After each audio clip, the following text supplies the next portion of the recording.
मध्यपूर्वेतील युद्धामुळे जिल्ह्यातून आखाती देशात सुरू असलेली कोट्यवधींची निर्यात ठप्प झाली. जिल्ह्यातून चालू आर्थिक वर्षात नोव्हेंबर पर्यंत या देशांमध्ये 3103 कोटींची निर्यात झाली. रविवारपासून अनिश्चित काळासाठी निर्यात बंद झाल्यानं कोट्यवधींचा फटका बसण्याची शक्यता आहे. जिल्ह्यातून संयुक्त अरब अमिरात, इराक, सौदी अरब, कतार, कुवेत, इराण, बहरीन आणि इस्रायल या देशांना मोठ्या प्रमाणात निर्यात केली जाते.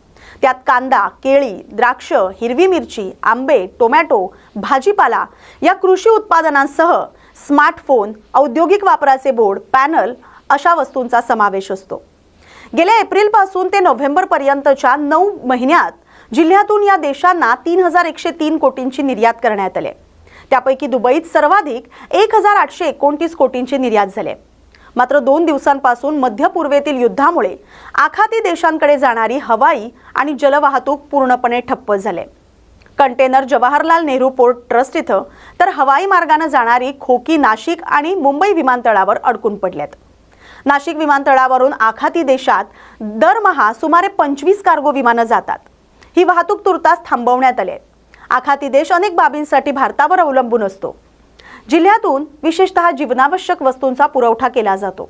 मात्र वाहतूक थांबवण्यात आल्यानं तिथं या वस्तूंचा तुटवडा निर्माण झाल्याचं या क्षेत्रातील अभ्यासकांनी सांगितलंय.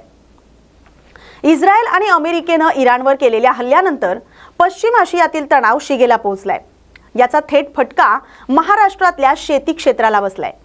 आखाती देशात होणारी फळांची निर्यात पूर्णपणे ठप्प झाली.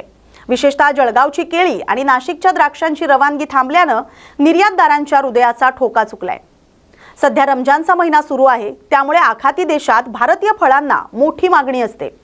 मात्र युद्धामुळे वाहतूक साखळी विस्कळीत झाली. भारतातून आखाती देशात होणारी केळीची दररोजची सुमारे 25 कोटी रुपयांची उलाढाल पूर्णपणे थांबली. एकट्या केळीचं सुमारे 1400 कंटेनर मुंबई बंदरात अडकून पडलेत. केळीबरोबरच नाशिकची द्राक्ष, नागपूरची संत्री आणि हंगामातील आंबा यांचीही निर्यात थांबली.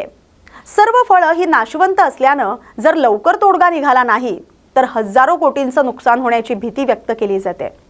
जर युद्धाचा तणाव निवळला नाही तर आंतरराष्ट्रीय बाजारपेठेतील ही पोकळी भारतीय शेतकऱ्यांच्या उत्पन्नावर मोठा परिणाम करू शकते.